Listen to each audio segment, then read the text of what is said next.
চৰাই এটাইও যেতিয়া নিজৰ পোৱালিটো উৰিব পৰা হয়, যেতিয়া খাব পৰা হয়, তাক এৰি দিয়ে। আমি মানুহ কিমান অজ্ঞানতাৰ মাজত আছো যে মোৰ ল'ৰা মোৰ ল'ৰা মোৰ ল'ৰা মোৰ ল'ৰা, ঈশ্বৰ যে মোৰ, সেই কথাটো আমি পাহৰি যাওঁ। মোৰ ল'ৰা মোৰ ঘৰ, মোৰ ছোৱালী মোৰ ল'ৰাই কি খাব? 4-5টা চাকৰি আছে, ল'ৰাই কলেজৰ প্ৰফেচাৰ কৈছে, তাৰ পাছতো চিন্তা কৰিছে মোৰ ল'ৰাটো ভৱিষ্যত কি হ'ব। এইবোৰ শুনাৰ লগে লগে পুতৌ জন্মে, পুতৌ। ভগৱানে কৈছে কিমান অবিদ্যাত বন্দী হৈ আছে, কিমান দেহৰ আসক্তি। এবাৰ যদি ঈশ্বৰৰ প্ৰতি সেই আসক্ত হ'লহেঁতেন, যিজনে মাতৃৰ গৰ্ভত জন্ম দিলে, সেই জন্মতে মাতৃৰ গৰ্ভত ৰক্ষা কৰিলে, যিজনে মাতৃৰ গৰ্ভত থাকোঁতে সৰ্বস্ব দিলে, আমাক আৰু বাকী কি থাকিলে? কিডনি দিলে, মগজু দিলে, বিবেক দিলে, বুদ্ধি দিলে, চকু দিলে, চকুৰ জ্যোতি দিলে, হৃদয়ত প্ৰেম দিলে, হৃদয়ত অসংখ্য ভাল পোৱা দিলে। যিজন ভগৱানে আমাক মাতৃৰ গৰ্ভত থাকোঁতে মাৰ স্তনত দুগ্ধ দিলে, জন্ম হৈ খাবৰ কাৰণে, এইজন ভগৱানক এবাৰো মনত পেলাবলৈ সময় নাই। এইজন ভগৱানক এবাৰো চিন্তা কৰিবলৈ সময়ৰ অভাৱ। এইটোৱে বুজাইছে অৰ্জুনৰ মাজেৰে, অৰ্জুন, এই দেহ সত্য নহয়। এই দেহৰ যি ৰিলেশ্যন, এই দেহৰ যি সম্পৰ্ক, এইবোৰ সম্পৰ্ক স্বাৰ্থৰ সম্পৰ্ক। এইবোৰ সম্পৰ্ক হ'ল ক্ষণস্থায়ী। দিব নোৱাৰাৰ লগে লগে বন্ধু বন্ধু হৈ নাথাকিব। যেতিয়া আপোনাৰ সকলো আছে, বন্ধুৰ সীমা সংখ্যা নাই। যিদিনা আপোনাৰ হাতত অৰ্থ নাথাকিব, বন্ধু বিচাৰিও নাপাব। সেইকাৰণে আমাক অৰ্জুনক এই কথাটো বুজাইছে যে এই দেহটো সত্য নহয়, আত্মা সত্য। আৰু অৰ্জুনক কৈছে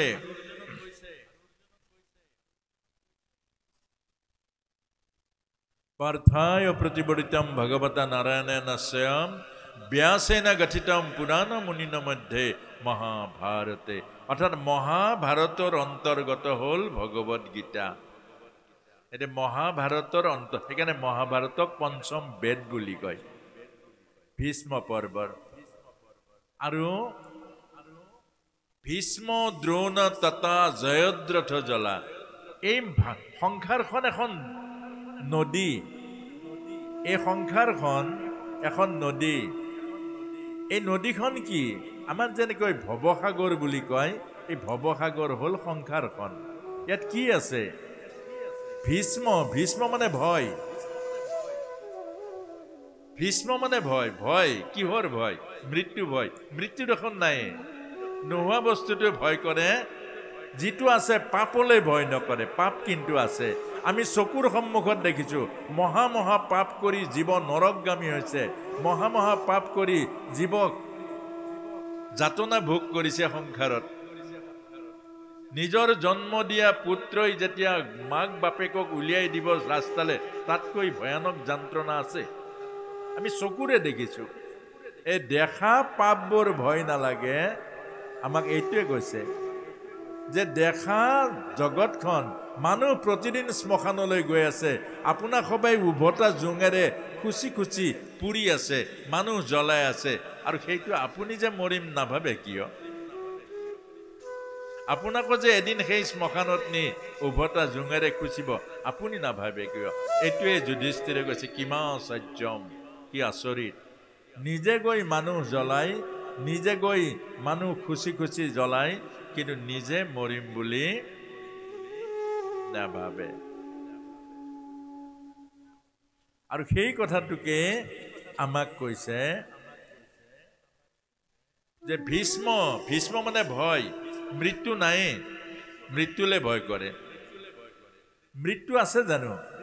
আমি দেখোন নিজেই কওঁ, এই ইহঁতৰ ঘৰত ল'ৰা এটা জন্ম হ'ল দেই, জন্ম হ'ল মানে আহিলে,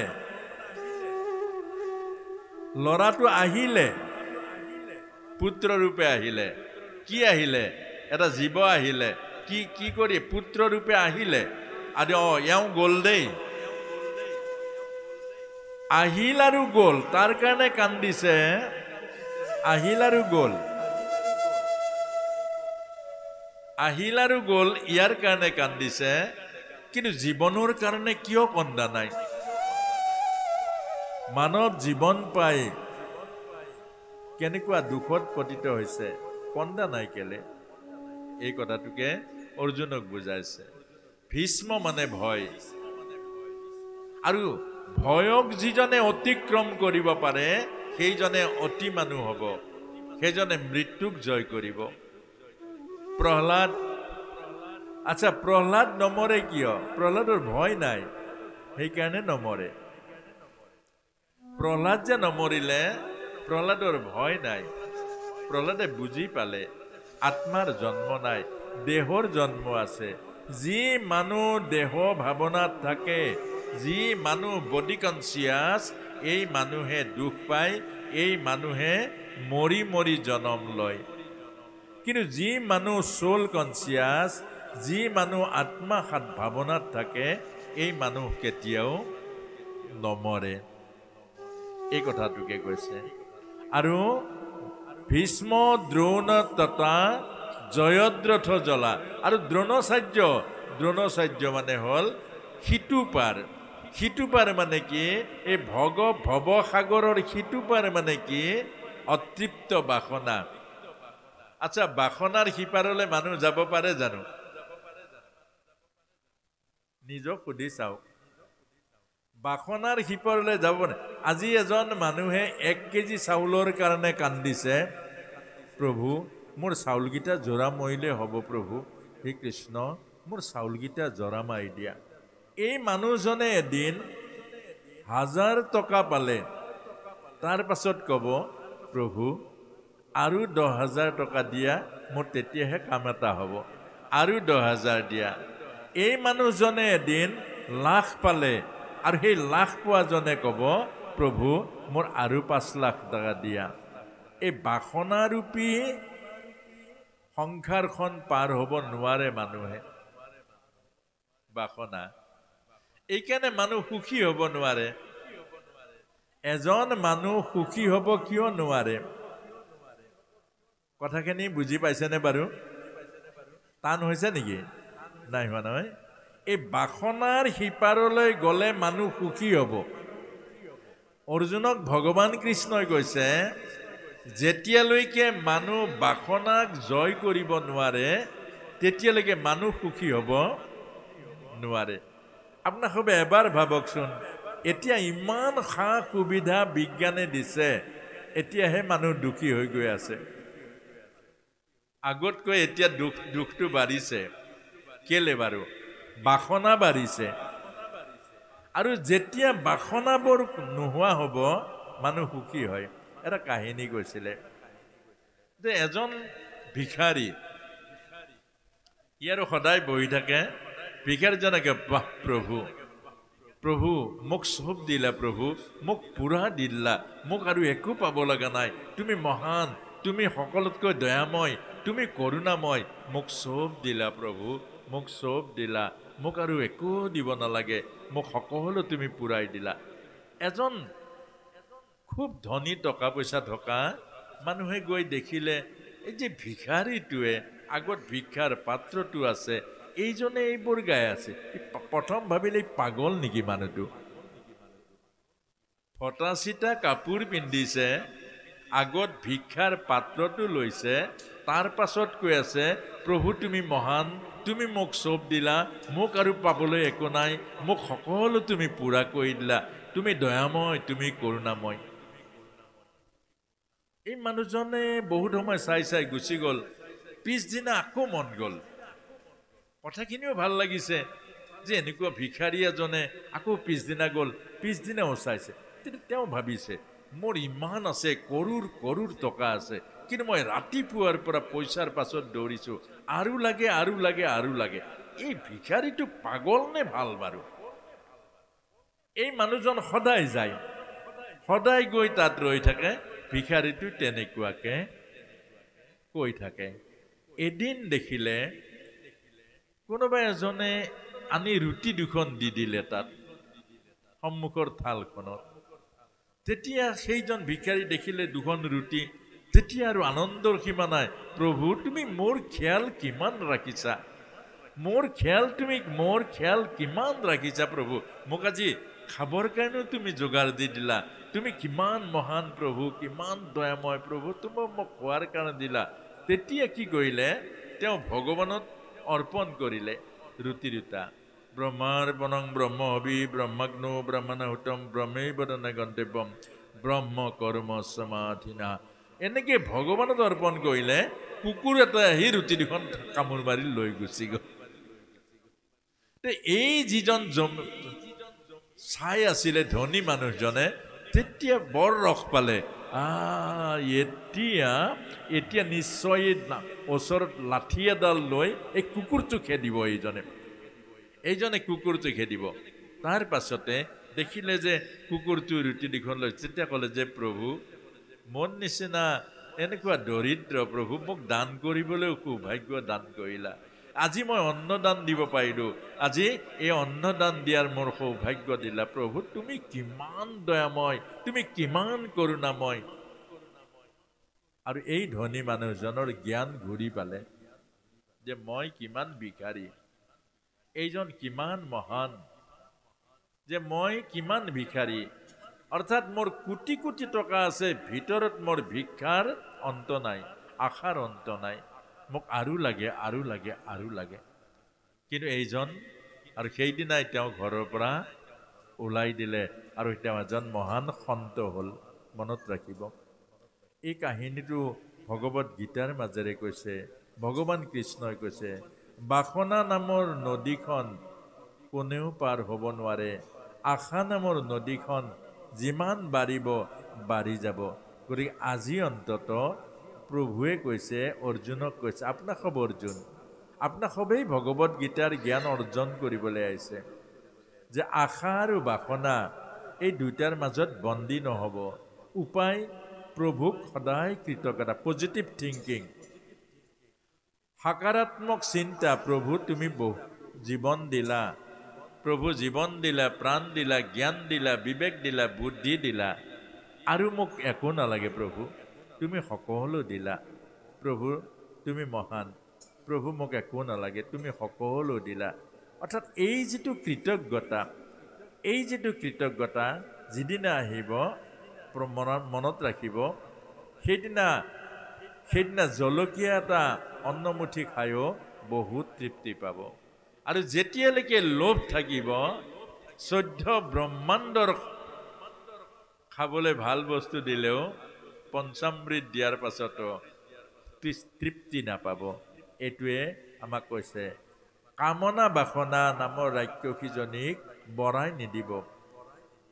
আই মাতৃসকলে জিভাৰ কাৰণে অন্ন নবনাব, জীৱৰ কাৰণে বনাওক। জীৱৰ কাৰণে অন্ন বনাওক, জীৱ তৃপ্ত হ'ব, জীৱ আনন্দ পাব, জীৱ মংগলময় হৈ পৰিব। আৰু জিভাৰ কাৰণে যিমান অন্ন বনাব, জিভা লোভিয়া হৈ যাব, অন্নই সোৱাদ দিব নোৱাৰিব, ধাবালৈ যাব, কি খাওঁ কি খাওঁ কি খাওঁ কি খাওঁ। আপোনালোকে জানেই আজি বৰ্তমান কিমান ভাল ভাল আহাৰ আছে, কিন্তু নাখায়। কি জঘন্য কোনে বনোৱা, ক'ত বনোৱা, জিভা সামৰিব নোৱাৰে, সেইবোৰ খাই মাকে দিয়া অন্নমুঠি, নিজৰ পত্নীয়ে দিয়া অন্নমুঠিত সোৱাদ নাপায়। কেলে? এইটো জিভা যিমান বঢ়াই নিব, সিমান বাঢ়ি যাব, সিমান জীৱৰ দুৰ্যোগ আহিব। সেইকাৰণে কৈছে, আৰু শ্ৰীমদ ভাগৱতৰ যজাতিয়ে এটা আমাক এই কথাটোকে কৈছে, ন জাতু কাম উপভোগেইন সম্মতি ভবিষা কৃষ্ণ বদ্মেষু ভূয় এব বিবৰ্ধতে। হে মানুহ, এই কামনা বাসনা জুপি ৰাক্ষসীৰ পাছে পাছে নদৌৰিবা। জীৱন দুখময় হৈ যাব, জীৱন নৰকগামী হৈ যাব। আৰু এই কামনা বাসনা, লোভ লালসা, এই বস্তুৰ কাহানিও তুমি জীৱন পুৰাব নোৱাৰে। যিমান খাওক জিভা বাঢ়ি যাব, যিমানে পাওক আশা বাঢ়ি যাব, তৃষ্ণা বাঢ়ি যাব। গতিকে সদায় মনত ৰাখিব, প্ৰভু মোক বহুত দিলা, বহুত দিলা। কেলে? এই জীৱনটো জানো কম? এবাৰ ভাবকচোন, এই জীৱনটো জানো কম? আমাৰ জিভাত অমৃতময় বাণী দিলে কোনটো জীৱই পাইছে বাৰু?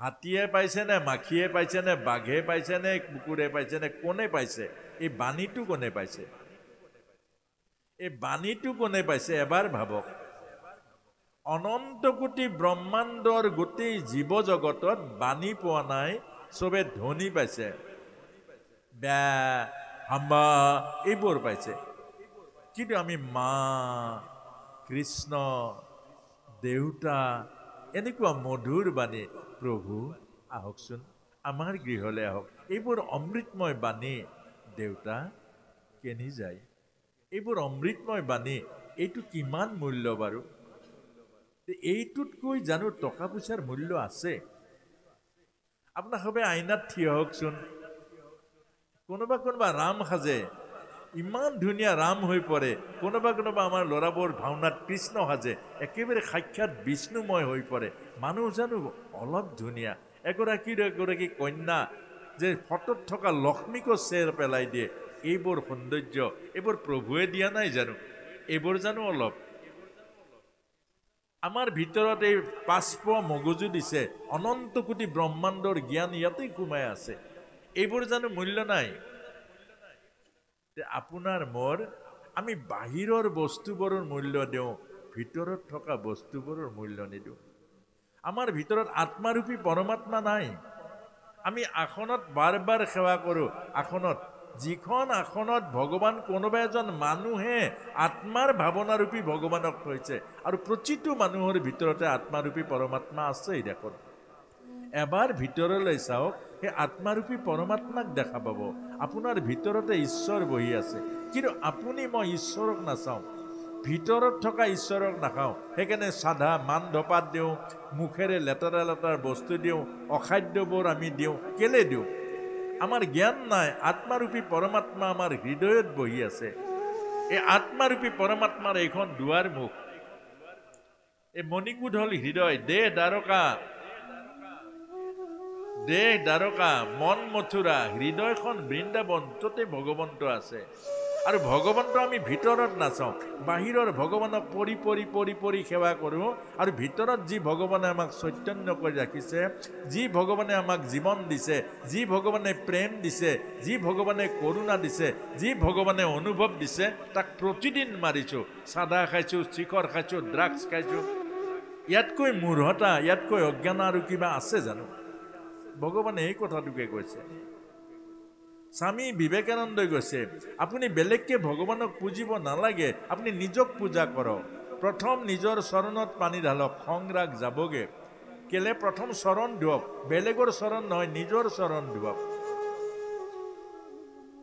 আপোনাৰ ভিতৰত এই ৩৩ কোটি দেৱতা শৰীৰৰ মাজতে আছে চকুত সূৰ্য আছে নাকত অশ্বিনী কুমাৰ আছে বাহুত ইন্দ্ৰ আছে হৃদয়ত বিষ্ণু আছে আৰু আমাৰ এই আত্মাৰূপী পৰমাত্মা আছে এইবোৰ চব আমাৰ ভিতৰত আছে গতিকে আমাৰ নিজক চাওক সেলফ ৰিয়েলাইজেশ্যন নিজক অনুভৱ কৰক নিজক দৰ্শন কৰক নয়ম আত্মা বলহীন লভ্যতে আত্মবল যাৰ নাই আত্মাক যিজনে চিনি নাপায় আত্মাক যিজনে বিচাৰি পোৱা নাই আত্মাৰূপী পৰমাত্মাক যিজনে দৰ্শন কৰা নাই মানৱ জীৱন ব্যৰ্থ বুলি কৈছে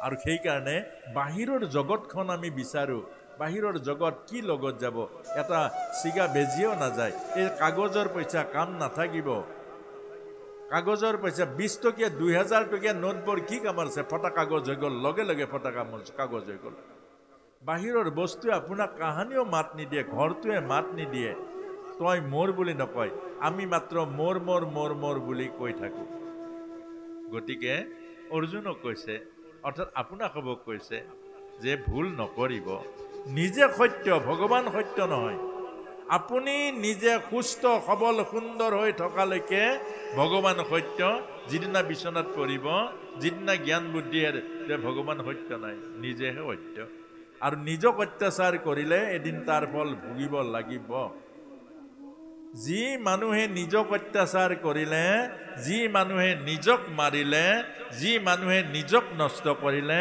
যি মানুহে নিজক বুজি নাপালে সেই মানুহে মানৱ জন্মৰ সোৱাদ নাপাব আৰু সেই মানৱ জন্মৰ পাছতেই শাস্তি আৰম্ভ হ'ব নৰক যাতনা সেইকাৰণে আমাক এইটো কথা কৈছে, গান্ধাৰ নীলোৎপলা, অৰ্থাৎ ভীষ্ম দ্ৰোণ তথা জয়দ্ৰথ জ্বলা গান্ধাৰ নীলোৎপলা। জয়দ্ৰথ বাদে দুশলাৰ গিৰিয়েক, দুশৰ গিৰিয়েক জয়দ্ৰথ আৰু গান্ধাৰ নীলোৎপলা। গান্ধাৰ মানে শুকুনি, সংসাৰৰ যিমানবোৰ বুদ্ধি, সংসাৰৰ যিমানবোৰ জ্ঞান, সংসাৰৰ যিমানবোৰ বন্ধু, সংসাৰৰ যিমানবোৰ আপোন, এইবোৰ হ'ল শুকুনি। নীলাপদুম, গুৰিটো বোকাৰে লেতেৰা, গুৰিটো বোকাৰে লেতেৰা, সংসাৰৰ বুদ্ধি প্ৰতিটো লেতেৰা। আপোনাৰ বেমাৰ হৈছে, আপুনি কাৰোবাক কওক যে হেৰা মোৰ বন্ধু বৰ এনেকুৱা বেমাৰ, এই ইয়াত নেদেখুৱাবে না, ভেলৰে লৈ যোৱা। কি টকা আছে নাই বুজি নাচায়, কি বেমাৰ হৈছে সেইটো আপোনাক চিন্তা কৰিবলৈ নিদিয়ে, সি তৎক্ষণাৎ ক'ব ভেলৰ যোৱা। এজন বন্ধু হ'ল জানো? কাৰোবাৰ লগত হেৰা মোক আজি টান কথা ক'লে কেছ দিয়া, এজন জানো বন্ধু হ'ল? বোকাটো লেতেৰা, ইয়াৰ গুৰিটো লেতেৰা। শুকুনিৰ সংসাৰৰ বুদ্ধি দুৰ্যোধনে বুজি নাপালে, সেইকাৰণে শুকুনিৰ প্ৰতিটো বুদ্ধিয়ে দুৰ্যোধনক জীৱনৰ সৰ্বোত্তম তললৈ লৈ গ'ল। মান গ'ল, মৰ্যাদা গ'ল, সমস্ত শৰীৰৰ শক্তি সামৰ্থ্য চব নষ্ট হৈ গ'ল এটা এটা কয়। আৰু পাপ মহা মহা পাপ কৰি এগৰাকী দ্ৰৌপদীক বস্ত্ৰ হৰণ কৰাৰ ইমান তললৈ নামি গ'ল। সংসাৰৰ বুদ্ধিয়ে হ'ল শুকুনিৰ বুদ্ধি। সেইকাৰণে ভগৱান কৃষ্ণৰ এই কথাটোৱে আপোনাক মোক কৈছে আজি প্ৰথম, যে যেতিয়া কৃষ্ণ আৰু ওচৰলৈ অৰ্জুন আৰু দুৰ্যোধন গৈছিলে, ভগৱান কৃষ্ণই কৈছিলে এইটো পৰমাৰ্থ তত্ত্ব, যে মই কুৰুক্ষেত্ৰ যুদ্ধত অস্ত্ৰ নধৰো, কাক লাগিব? অৰ্জুনে ক'লে যে তোমাক লাগিব, আৰু দুৰ্যোধনে ক'লে নাৰায়ণী সেনা লাগিব, দুয়ক্ষখিনি। আৰু আপোনাক মোকো কৈছে, আপুনি কাক মূল্যাংকন কৰে? আধ্যাত্ম জীৱনক মূল্যাংকন কৰে নে ভৌতিক জীৱনক মূল্যাংকন কৰে? আপোনাক মোকো এই প্ৰশ্নই কৰিছে। আপুনি আধ্যাত্ম জীৱনটোক মূল্যাংকন দিয়ে নে ভোগ আৰু বিলাসৰ ভৌতিক জীৱনটোক মূল্যাংকন কৰে? যে ভোগ আৰু বিলাসৰ জীৱনটোৱে ঈশ্বৰ বিমুখ কৰিব। অৰ্থাৎ এইটোৱে কৰ্ণই কৈছিলে যে তুমি নাৰায়ণক এৰি নাৰায়ণী সেনা ললা, তোমাৰ হাতত নাৰায়ণ আছে, নাৰায়ণক বাদ দি নাৰায়ণী সেনা ললা, তোমাৰ আজিয়ে পতন হ'ল, হাৰিলা আজি। আপোনাক মোকো কৈছে আত্মাৰূপী নাৰায়ণ আপোনাৰ মোৰ হৃদয়ত আছে, এই নাৰায়ণক লয় নে দেহৰূপী কামনা বাসনাৰ শৰীৰৰ শক্তি আৰু সামৰ্থ্যক লয়? এই কথাটোকে বুজাইছে। নীলাপদুম, ওপৰটো দেখিবলৈ ভাল, সংসাৰৰ বন্ধুবোৰ দেখিবলৈ ভাল। আপোনাক সবে মনত ৰাখিব, সংসাৰৰ বন্ধুৱে কি দিয়ে? গুটখা দিয়ে, শিখৰ দিয়ে, ভাল লাগে। আপুনি পইচা খৰচা কৰিব না, সেইজনে খুৱাই দিয়ে আপোনাক। আৰু বেলেগবিলাকৰ নাম নলওঁ, ইয়াত নাপায়। সেইবোৰ খোৱা বন্ধুবোৰ কিমান আপোন আপোন লাগে, কিন্তু সেইজন বন্ধু হয় জানো? সেইজন বন্ধু হয় জানো?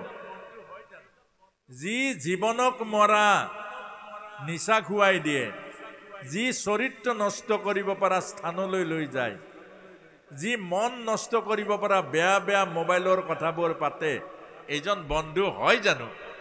অজ্ঞানীজনৰ কাৰণে সেইজনে বন্ধু। সেইকাৰণে ভগৱত গীতা দুৰ্যোধনৰ কাৰণে সেইজনে বন্ধু হ'ল শুকুনি। যিজন কৃষ্ণই ক'লে 5খন গাঁও দিয়া এজন শত্ৰু হৈ গ'ল, এইজনক বান্ধিবৰ কাৰণে ব্যৱস্থা কৰিলে। আমাক এই কথাটোকে কৈছে যে আজিৰ পৰা এই জ্ঞানখিনি আপোনাসবে এবাৰ মনোমন্থন কৰিব। এইখিনিয়ে সত্য জ্ঞান, যে আমি সংসাৰখনক সঁচা বুলি লওঁ, আমি দেহটো সঁচা বুলি লওঁ, আমি মনটোক প্ৰিয় বুলি লওঁ, কিন্তু আত্মা আৰু জ্ঞান বিবেক যে আছে সদায় অৱহেলা কৰোঁ, আৰু সেইকাৰণে আমাৰ জীৱন দুখময় হ'ব।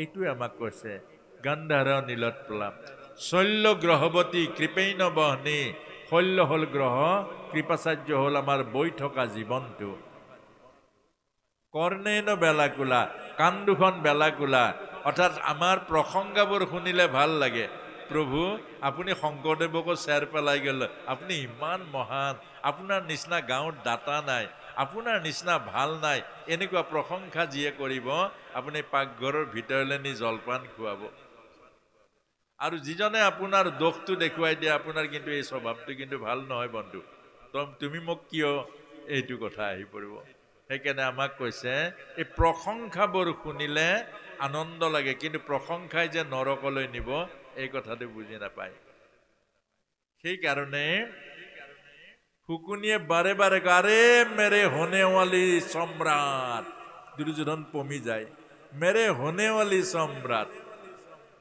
শুকুনিও জানে অৰ্থাৎ এই অহংকাৰত অধপতনৰ মূল এই সম্ৰাটটো হ'ব নোৱাৰে কেতিয়াও সম্ৰাট হ'বলৈ হ'লে সহনশীলতা লাগিব এজন ৰজাৰ গুণ লাগিব এজন ৰজাৰ জ্ঞান লাগিব শুকুনি এই মন্ত্ৰণা অৰ্থাৎ এই প্ৰশংসাই দুৰ্যোধনক উচতালে আৰু নৰকলে সেইকাৰণে আপোনাসবক আমাক কৈছে ভগৱত গীতাই প্ৰশংসা কৰা বন্ধুক আজিয়ে ত্যাগ কৰক যি বন্ধুৱে অযথা আপোনাক প্ৰশংসা কৰে মনত ৰাখিব এইজন শত্ৰু আৰু কোনজন মিত্ৰ যিজনে আপোনাৰ দোষবোৰ দেখুৱাই দিয়ে সেইটা তাকে আমাৰ কয় হৰি ভকত বা হৰি ভকত ভগৱানৰ ৰাস্তাৰে লৈ যোৱাজন হৰি ভকত ইজনে সিজনৰ দোষবোৰ গুচাই এই দোষবোৰ ধুই চফা কৰে আৰু দুইজনকে হৰি ভকত অৰ্থাৎ হৰিৰ ৰাস্তাৰে লৈ যোৱা এইজন বন্ধু